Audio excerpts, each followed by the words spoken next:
This is an actual spacecraft from another world, piloted by alien intelligence.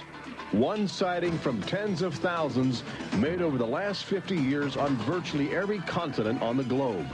Intelligent life from distant galaxies is now attempting to make open contact with the human race.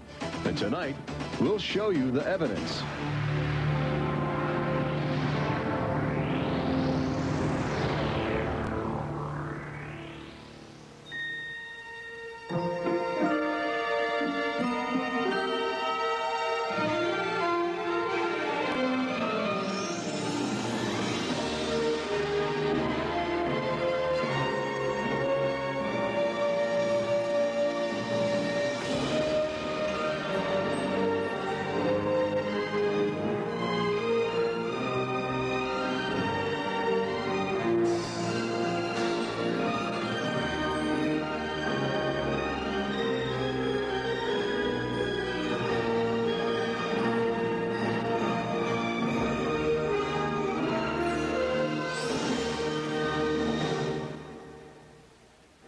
Tonight we celebrate the new Tomorrowland at Walt Disney World in Florida with a television special that's out of this world.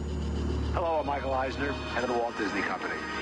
In a top-secret military installation somewhere in the United States, there are those who believe that the government is hiding the remains of an alien spacecraft that mysteriously crashed to Earth. With more and more scientific evidence of alien encounters and UFO sightings, the idea of creatures from another planet might not be as far-fetched as we once thought. In fact, one of you out there could have the next alien encounter. Enjoy tonight's special. I'm going to walk over and see if I can sneak a peek. Maybe not. Alien Encounters from New Tomorrowland is brought to you by Bounty. Outstanding absorbency and durability make Bounty the quilted quicker picker-upper. Scientific verification of extraterrestrial life forms routinely arriving on Earth. Top secret reports from ongoing military investigations.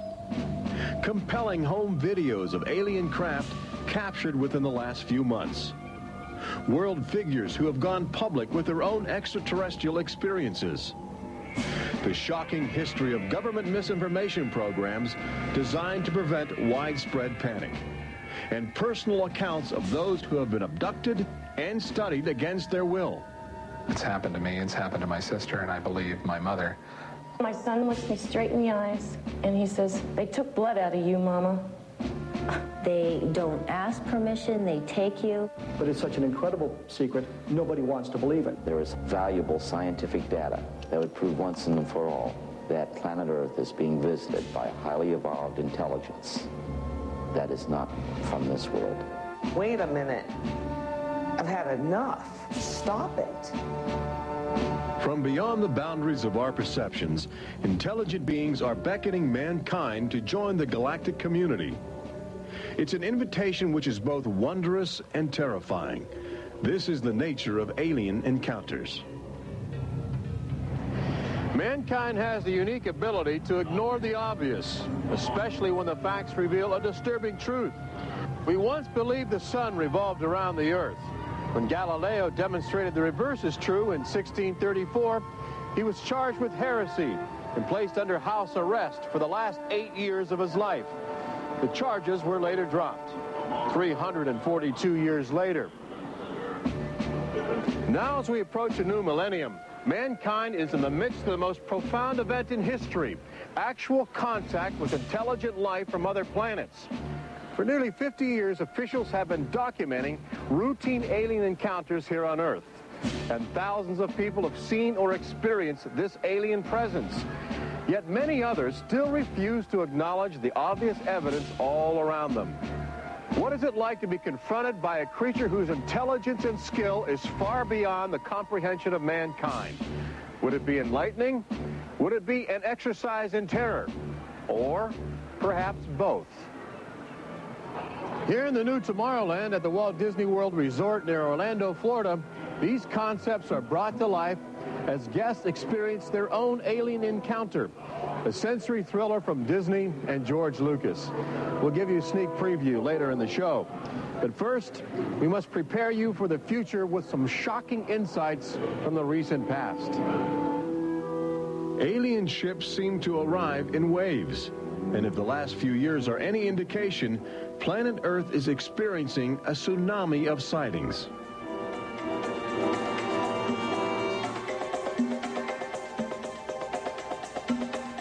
Mexico City, 1992. If you were arriving from outer space, this would be your first stop. It's the world's largest metropolitan area, easy to spot from a distance. Saucers arriving here have an affinity for military helicopters. This one was caught stalking a squadron during a national holiday celebration. Dozens of people videotaped the craft. Millions more just stared in disbelief as it covered 200 square miles of territory in a matter of minutes. Canada, 1991. In a residential area just outside Ottawa, this alien ship was photographed landing in what appears to be a prearranged site. UFO investigators claim the structure of this craft reveals a technology previously undocumented. This sighting is known as the Guardian case, named after the pseudonym of the photographer who wishes to keep his identity secret to avoid harassment from local authorities uncomfortable with the notion of alien intruders. For the last few months of 1994 and lately in 1995, Gulf Breeze, Florida has been ground zero for alien encounters. Especially during the day, extraterrestrial craft have become common ornaments in the uneasy skies. Over those dunes, right there. There she is, right there.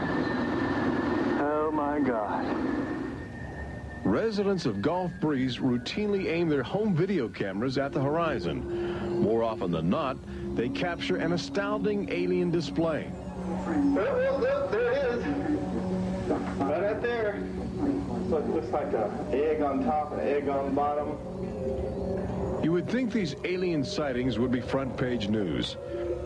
So why have they received almost no national attention? The answer is simple. For governments determined to maintain their authority, extraterrestrial contact is pure dynamite. There's beings from another planet. We don't know where they come from. We don't know what they're doing here. There's nothing we can do about it. Meet Captain Kevin Randall, retired Air Force intelligence officer, now a top investigator of alien encounters. Anytime a technologically superior civilization comes in contact with a technologically inferior civilization, the technologically inferior civilization ceases to exist. Not necessarily through conquest, not necessarily through invasion, but because the technology changes the underlying social structures of that civilization and it disintegrates. Those fears are reflected in a 1960 federally funded study by the Brookings Institution, which warned that public knowledge of alien life could cause civilization to collapse. So they began a policy of covering up and hiding the information, but they also began a policy of ridiculing, so that people who really see something are afraid to come forward. This isn't right to do the ridicule. I mean, a lot of people suffer.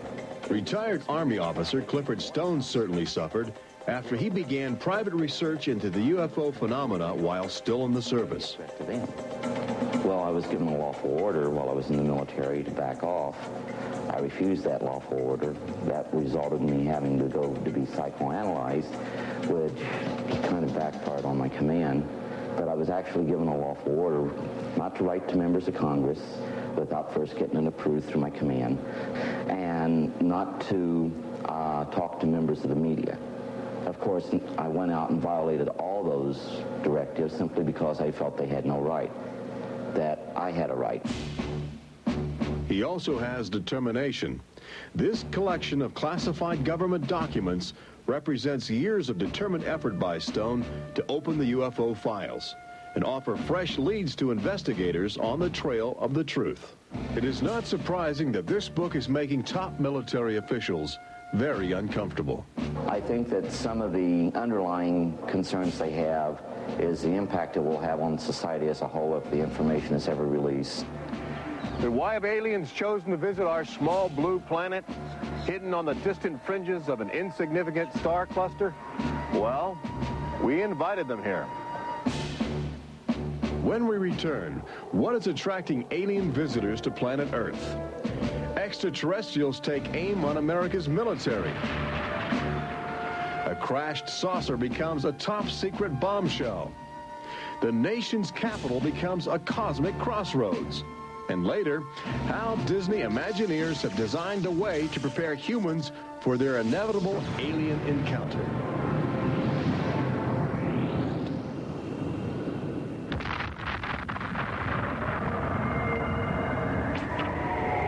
And I looked, and behold, a whirlwind came out of the north, and a fire enfolding itself, and the brightness was about it.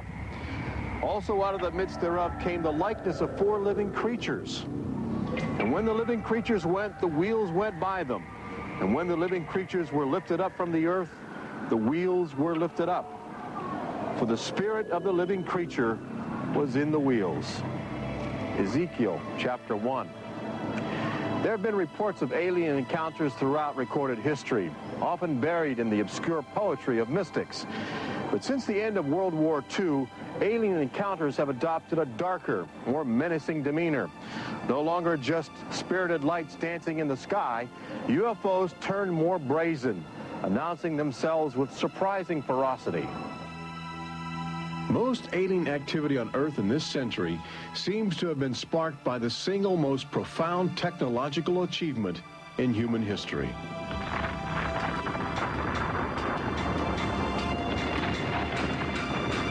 The atomic bomb did more than blow away every conventional notion of combat. It also saddled mankind with the awesome responsibility of life and death for the entire planet. But what the world didn't know in 1945 was that the atomic bomb's brilliant burst of energy would also be mankind's cosmic calling card, announcing to the universe that a technological society had evolved on a small blue planet in the backwaters of the stars. So as the world celebrated the war's end in 1945, aliens who heard man's atomic trumpet were already charting their course towards Earth, responding to our open invitation.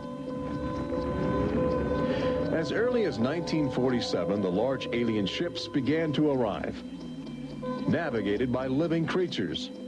Their advanced physics allowed them to traverse the galaxy and pierce Earth's atmosphere with amazing speed. The U.S. military immediately went on the alert against the unknown menace.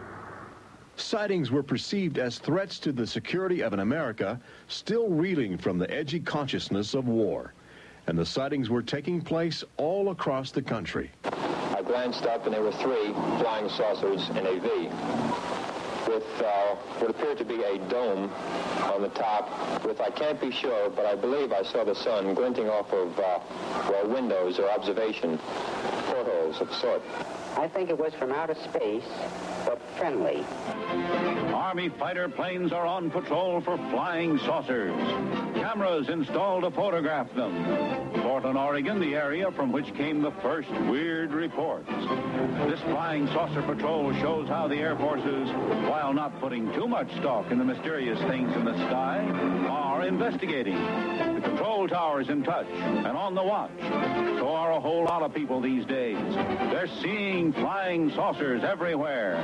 Flocks of fantastic discs flying through the air. But the military finally had to admit that something was happening that they didn't understand, offering their first and only public statement on the UFO phenomenon.